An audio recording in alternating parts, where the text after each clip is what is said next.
அகர முதல எழுத்தெல்லாம் ஆதி பகவன் முதற்றே உலகு. பேரன்பு சான்ற பெரியோர்களே, தாய்மார்களே, ஆன்மீக அன்பர்களே, இதிகாச நேயர்களே, இலக்கிய பிரியர்களே, கவிதை நேயர்களே, ஜோதிட ஆர்வலர்களே, உங்கள் அத்தனை பேருக்கும் முனுகை ராமச்சந்திரனின் முதன்மையான வணக்கம். இன்றைய தினத்திலே ஜோதிடத்திலே இருந்து ஒரு பதிவினை பார்க்கப் போகிறோம். இந்த உலக வாழ்க்கையிலே எல்லாருக்கும் பிறப்பு என்பது ஒன்று உண்டு, இறப்பு என்பது ஒன்று உண்டு. பிறந்த தேதி எல்லோருக்கும் தெரிகிறது, ஆனால் இறக்கப் போகிற தேதி யாருக்கும் தெரிவதில்லை. பிறந்தான் என்று சொன்னால் இறந்தான் என்கின்ற ஒரு நாள் வரப்போகிறது. பிறப்பு என்று சொன்னால் இறப்பு வரப்போகிறது. ஆனால் எல்லோருக்கும் தாங்கள் பிறந்த தேதி தெரிகிறதே தவிர இறந்த தேதி தெரிவதில்லை. இறக்கின்ற தேதி எப்போது வரும் என்று யாருக்கும் தெரிவதில்லை. ஆகவே ஒரு வயதானவர் 60 வயது 70 வயது 80 வயது கடந்தவர், அவருடைய ஜாதகத்தை பார்த்தால் அவருடைய ஜாதகத்திலே எப்பொழுது மரணம் வரும் என்பதை நாம் கணிக்கலாம். மரண காலத்தை மனிதன் உணரலாம் என்கிற தலைப்பிலே இந்த பதிவினை இப்போது நான் செய்கிறேன். இந்த மரண காலம் என்பது எல்லோருக்கும் வரும், யாருக்கும் வராமல் இருக்காது. அது ஆண்டியாக இருந்தாலும் அரசனாக இருந்தாலும் எல்லோருக்கும் ஒரு நாள் முடிவு என்பது ஒன்று உண்டு. அந்த பிறந்த தேதியை நாம் தெரிந்து கொள்கிறோம். ஆனால் இறந்த தேதி என்பது, இறக்கின்ற தேதி என்பது யாருக்கும் தெரிவதில்லை. விபத்திலே மடிந்து விடுகிறார்கள். அதாவது தரைப்பாதையிலே செல்கிற போது, போக்குவரத்து நெரிசலிலேயோ அல்லது போக்குவரத்து துறையிலே போய்கொண்டிருக்கிற போது சாலையிலே அடிபட்டு இறந்து விடுகிறார்கள். கப்பலிலே போகிற போது கடலிலே மூழ்கி இறந்து விடுகிறார்கள். விமானத்திலே போகிற போது விமானம் சிதறி, விமானம் வெடித்து, அல்லது விமானம் தீக்கிரையாகி, அல்லது விமானத்திலே பழுது ஏற்பட்டு, அல்லது விமானத்திலே பறவை மோதி, இப்படி ஏதேனும் ஒரு இயந்திர கோளாறு ஏற்பட்டு இறந்து விடுகிறார்கள். ஆக இப்படி எல்லோருக்கும் மரணம் என்பது வருகிறது. ஆனால் எப்பொழுது யார் யாருக்கு வரும் என்பது தெரியாது. ஆனால் ஜாதக ரீதியாக, இந்த ஜோதிட ரீதியாக இயற்கையாக ஒவ்வொருவருக்கும் ஒரு மரணம். அது இயற்கையான மரணமாக இருந்தாலும் சரி, அல்லது விபத்து மரணமாக இருந்தாலும் சரி, அல்லது செயற்கையான மரணமாக இருந்தாலும் சரி, எப்படிப்பட்ட ஒரு சூழ்நிலை ஏற்பட்டாலும் அவர்களுக்கு மரணம் என்பது எப்பொழுது வரும், எந்த காலத்திலே வரக்கூடிய வாய்ப்பு இருக்கிறது என்பதை ஜாதகத்தின் மூலமாக, ஜோதிடத்தின் மூலமாக அறியக்கூடிய ஒரு வாய்ப்பு இருக்கிறது. அந்த வாய்ப்பை பற்றித்தான் இப்போது நான் சொல்லப்போகிறேன். பொதுவாக உலகத்தில் எவன் பிறந்தாலும் ஒரு நாளைக்கு இறக்கத்தான் போகிறான். உறங்குவது போலும் சாக்காடு, உறங்கி விழிப்பது போலும் பிறப்பொன்னர். ராத்திரி படுத்து தூங்கிடுறோம், மறுநாள் காலையில் எழுந்துடுறோம். இது ஒரு நாளில் நடக்குது. ஒரு 70-80 வருடத்துக்கு ஒரு முறை பிறப்பதும் இறப்பதுமாக நடக்கிறது என்று திருவள்ளுவரே சொல்கிறார். அது மட்டுமல்ல, உமை கவிஞர் சுரதா சொல்லுகிற போது சொல்லுவார், நேற்றிருந்தார் இன்றிருப்பார் என்பதென்ன நிச்சயமா, தமிழ்ச்சங்கத்தில் வீட்டிருந்த கிரணெங்கே, அலெக்சாண்டர் இப்போதெங்கே, கூற்றுவனே வந்தாலும் மஞ்சேன் என்று கூறிய நம் அப்பரெங்கே, எல்லாம் மூச்சு காற்றிருக்கும் வரையில்தான் நம் எல்லோருக்கும் கால்கழிந்த கட்டில் என்றோ கடைசி கட்டிலினர். இந்த உடல் எப்போதும் நிலைப்பதில்லை என்பதை நாம் எண்ணுகின்ற போதும், நம்மை சந்திக்கும் உலகத்தார், பெண்டு பிள்ளை, தாய் தந்தை அனைவருமே ஒரு நாள் தீயில் வெந்தொன்றோ போய்விடுவர் என நாம் எண்ணி விரிந்த முகம் சுருக்குகின்ற போதும், நெஞ்சில் உந்தியெழும் உணர்ச்சியது துன்பம் ஒன்றோ, ஓடி வரும் வெள்ளமது கண்ணீர் என்றோ என்று உமை கவிஞர் பாடினார். திருவள்ளுவர் சொல்லுகிற போதும் சொல்லுவார், நெருநல் உளனொருவன் இன்றில்லை என்னும் பெருமை உடைத்தே உலகே. இந்த உலகத்துக்கு என்னையா பெருமன்னா, அட நேற்று இருந்தவன் இன்றைக்கி இல்லையா, அதான் அந்த உலகத்துக்கே பெருமன்னார். அந்த பறைய மூலத்தை அடிக்கிற போது கூட அந்த பறை மூலத்துடைய சத்தம் எப்படி இருக்குன்னா, நெட்டு இருந்தான் இன்றைக்கி செத்தான், நெட்டு இருந்தான் இன்றைக்கி செத்தான், நெட்டு இருந்தான் இன்றைக்கி செத்தான்ற மாதிரி தான் அந்த பறை வழியை வலிக்கணுவாங்க. ஆக கம்பர் சொல்லுகிற போது கூட என்ன சொல்கிறார், உண்மையில் பிறவிகள் உழப்புகள் கோடிகள், கோடிக்கணக்கான தசரர் இறந்துட்டார்ன்ற தகவல் ராமனுக்கு தெரிஞ்ச போது ராமன் அழுகிறான். அப்பொழுது வசிஷ்டர் தேற்றுகிறார். அந்த கம்பர் சொல்கிறார், உண்மையில் பிறவிகள் உழப்புகள் கோடிகள், கோடிக்கணக்கான பிறவிகள் பா, அதுக்காக அம்பானி ஆகிறார். அவங்க பிறக்கிறாங்க இறக்குறாங்க, திருப்பி பிறக்கிறாங்க இறக்குறாங்க என்று அங்கே சமாதானத்தை சொல்லுவார். அது மட்டுமல்ல, தொண்டடி புழிவாழ்வர் சொல்லுகிற போது, வேதநூல் பிராயம் 100 மனுஷதாம் புகோர் ஏனும் பாதியும் உறங்கி போகும் நின்றதில் 15 பேதை பாலகன் அது ஆகும் பிணி பசி மூப்போ துன்பம் ஆதலால் பிறவி வேண்டேன் நரங்கமான அருளானே பிறவே வானான்றார். ஏன்னா இவ்வளோ துன்பமும் துயரமும் அலைக்கழிச்சிட்டு இருக்கிறோமே. 100 வயதை ஒரு மனிதனை வாடுறான்னா கூட 50 வருஷம் தூங்கிடுறான். இருக்கிறது மீதி 50, அதில் 15 வருஷம் பாலிய பருவம் போயிடுது. மீதி வாழறது 35 தான். இதில் கல்வி, படிப்பு, வேலை, உத்தியோகம், திருமணம், குழந்தை பேர், திருப்பி பிள்ளைகள் பெரியவர்களாகிறது, அவங்கள கல்யாணம் பண்ணி வைக்கிறது, அப்புறம் தாத்தா பாட்டி ஆகிறது, கடைசியில் ஒரு நாளைக்கு உயிர் மூச்சு விட்டுறது. ஆக இப்படிலாம் இருக்குது. ஆகவே எதுக்குப்பா இந்த பிறவியே வேண்டான்றார் யார்? தொண்டரடி பொடிவாழ்வார். ஆக இந்த உலகத்திலே யார் ஒருவர் பிறந்தாலும் அந்த பிறந்தவர்களுக்கு இறந்த தேதி என்று ஒன்று வரப்போகிறது. பிறந்த தேதினா இறந்த செய்தி வரப்போகுது. பிறப்புன்னா இறப்புன்னு வரப்போகுது. பிறந்தான்னா இறந்தான்னு வரப்போகுது. ஆகவே இன்று வருமோ நாளைக்கே வருமோ அல்லது மற்ற என்று வருமோ அறியேன் என்று சொல்கிறாள். இன்றைக்கி வருமோ நாளை வருமோ என்னைக்கு வரும் தெரியலேன்னு சில பேர் சொல்கிறாங்க. ஆனால் ஜோதிடத்திலே என்றைக்கு மரணம் வரும் என்பதை திடமாக சொல்வதற்கு ஆதாரங்கள் உண்டு. இந்த தேதியில் தான் வரணும்னு சொல்ல முடியாது. ஆனால் இந்த தேதியிலிருந்து இந்த தேதிக்குள் கிட்டத்தட்ட ஓராண்டு காலத்துக்குள், இந்த தேதியிலிருந்து இந்த தேதி 1.5 ஆண்டு காலத்துக்குள், அல்லது இந்த தேதியிலிருந்து இந்த தேதிக்குள்ளாக ஒரு 6 மாதத்திற்குள் அதாவது மரணம் வரக்கூடிய வாய்ப்பு உண்டு என்பது ஜோதிடத்தின் ரீதியாக நிச்சயமாக நிரூபிக்கப்பட்டிருக்கிறது. ஏன் எதற்காக இதை சொல்லுகிறேன் என்று சொன்னால், ஒரு ஜோதிடத்திலே ஒரு குழந்தை பிறக்குது, உலகத்தில் ஒரு குழந்தை பிறகுது. அதை ஜோதிடத்தில் நம்ம போடுறோம். பிறந்த வருஷம், மாதம், தேதி, கிழமை, நேரம் இதை வைத்து நாம் ராசி கட்டம் போடுகிறோம்.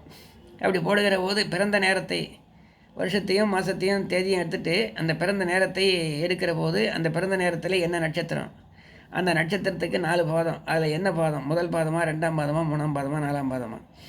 சில நட்சத்திரங்கள் 4 பாதமும் ஒரே ராசியில் வரும். சில நட்சத்திரங்கள் ஒரு பாதம் ஒரு ராசிலையும் இன்னொரு பாதம் இன்னொரு ராசிலையும் போகும்.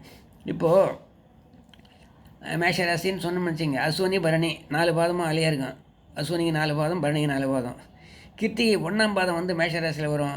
2, 3, 4 பாதம் ரிஷபராசி போயிடும். மிருகசீரிஷ நட்சத்திரம்னாக்கா 1, 2 பாதம் ரிஷபராசியில் இருக்கும். 3, 4 பாதம் மிதுன ராசிக்கு போயிடும். அதே போல் புனர்பூச நட்சத்திரம்னாக்கா 1, 2, 3 பாதங்கள் மிதுன ராசியில் இருக்கும்.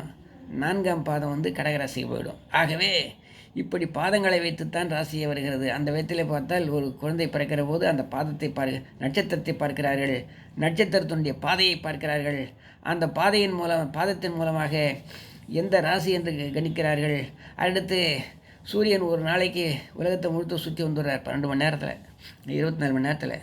இப்போ 12, 24 ஆக 12 லக்னங்கள் வருகிறது. அந்த லக்னங்களை வைத்து லக்னத்தை கணிக்கிறார்கள்.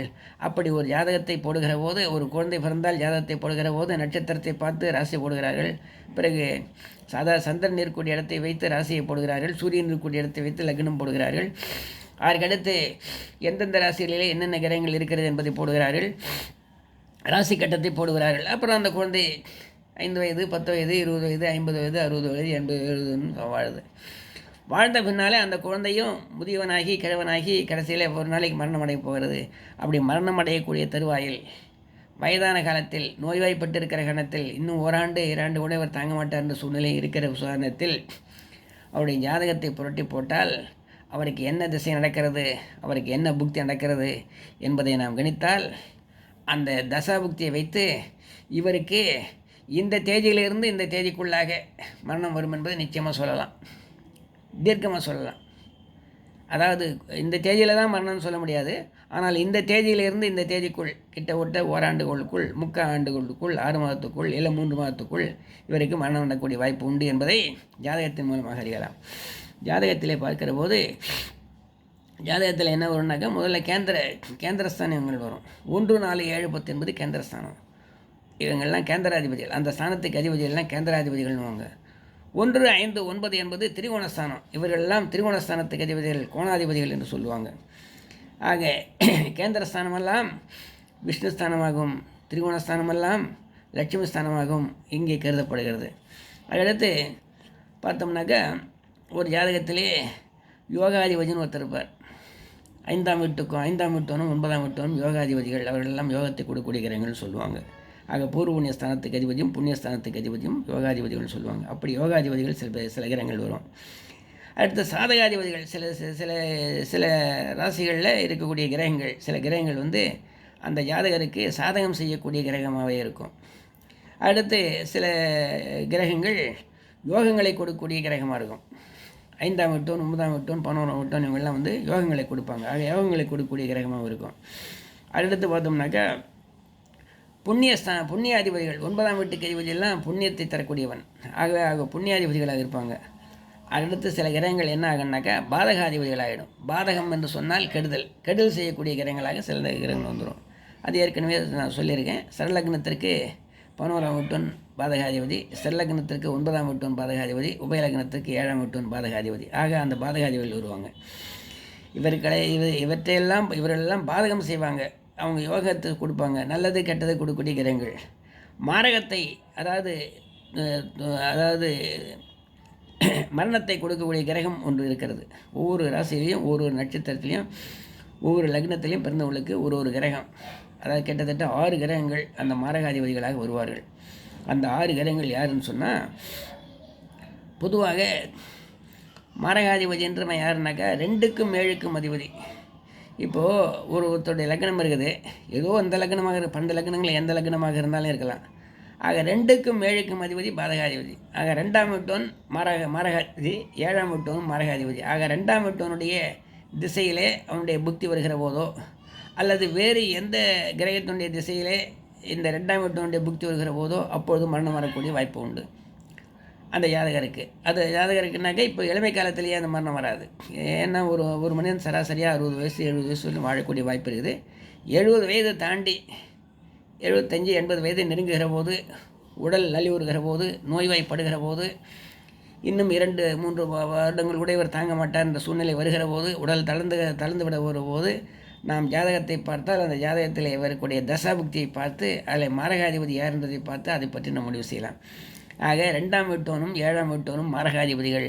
அந்த மாரகாதிபதி உள்ள திசையில் அந்த புக்தி வரும். மாரகாதிபதியுடைய புக்தி வருகிற போது அந்த மரணம் வரக்கூடிய வாய்ப்பு நிச்சயமாக இருக்கிறது, அது குறிப்பிட்ட காலத்தில். அதே மாதிரி 7ஆம் வீட்டோனுடைய திசையிலே அந்த புக்தி வருகிற போது அந்த மரணம் வரக்கூடிய வாய்ப்பு உண்டு. அதையடுத்து 3ஆம் வீட்டோன் 8ஆம் வீட்டோன். 3ஆம் வீட்டோன் யாருனாக்கா அவன் சாதனை ஸ்தானத்துக்கு அதிபதினுவாங்க, சகோதர ஸ்தானத்துக்கு அதிபதினுவாங்க, வீரியஸ்தானத்துக்கு அதிபதினவங்க, வீரதீர பராக்கிரம ஸ்தானத்துக்கு அதிபதினு சொல்லுவாங்க அந்த 3ஆம் வீட்டோன். அதே மாதிரி 8ஆம் வீட்டோன் அயல் ஸ்தானத்துக்கு அதிபதி. ஆக 3ஆம் வீட்டோனுடைய திசை நடக்கிற போது அவனுடைய சொந்த புக்தியில் நடக்கலாம், அல்லது வேறு எந்த திசை நடந்தாலும் அந்த 3ஆம் வீட்டோனுடைய புக்தியிலே மரணம் வரக்கூடிய வாய்ப்பு உண்டு. அதுக்கடுத்து 8ஆம் வீட்டோன். 8ஆம் வீடு என்பது அயல் ஸ்தானம் சொல்லுவாங்க. அந்த அயல் ஸ்தானத்துக்கு அதிபதி அவன் மாரகாதிபதி. அந்த மாரகாதிபதியும் அந்த மாரகத்தை, அந்த இறப்பை, அந்த மரணத்தை தரக்கூடிய வாய்ப்பு உண்டு. அந்த அவனுடைய திசையிலேயே சொந்த புக்தியில் நடக்கலாம், அல்லது 8ஆம் வீட்டோனுடைய வேறு எந்த கிரகத்தினுடைய திசை நடந்தாலும் 8ஆம் வீட்டோனுடைய புக்தின்னு ஒன்று வரும் இல்லையா, அப்போது அந்த புக்தியிலே நடக்கலாம், அது வாய்ப்பு உண்டு. அடுத்து இன்னொரு இடத்துலையும் வரலாம் மரணம். எப்படின்னா 6ஆம் வீட்டோன் 11ஆம் வீட்டோன்.